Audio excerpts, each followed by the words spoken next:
வீட்டின் கட்டுமான பணிகள் முடிந்தவுடன் சுவர், பூச்சு மற்றும் மேல்தள அமைப்பு ஆகியவற்றுக்கு ஒயிட் சிமெண்ட் போன்றவற்றால் பெயிண்ட் அடிக்கலாம். அதன் காரணமாக சுவரில் உள்ள சிறு துளைகள் அடைபட்டுவிடும். பிறகு அதற்கு மேலாக எமல்ஷன் பிரைமர் 2 முறைகள் அடிப்பது சிறப்பு. 5 வருடங்களுக்கு ஒரு முறை ரீபெயிண்டிங் செய்வதோடு எக்ஸ்டீரியர் எமல்ஷன் ஒரு கோட் அடிப்பது கட்டிடத்தின் ஆயுளை அதிகமாக்கும். முதல் தளத்தில் அமைக்கப்படும் பாத்ரூம் சுவர்களில் கட்டாயமாக நீர்த்தடுப்பு பூச்சு செய்ய வேண்டும். இதனால் நீர்க்கசிவு பாதிப்புகள் தளத்தை பாதிக்காது. 2 வருடங்களுக்கு ஒரு முறை சுவர்களில் விரிசல்கள் உள்ளதா என்று கவனிக்க வேண்டும். விரிசல்கள் இருப்பின் அவற்றை அக்ரிலிக் கிராக் பில்லர் கொண்டு தக்க முறையில் பட்டி பார்த்து பெயிண்ட் அடித்து விடலாம்.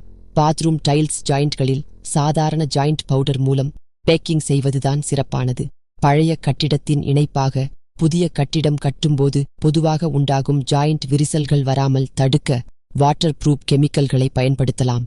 விரிசல்கள் ஏற்கனவே இருந்தால் சீலண்ட் கொண்டு பூசி அடைக்கலாம்.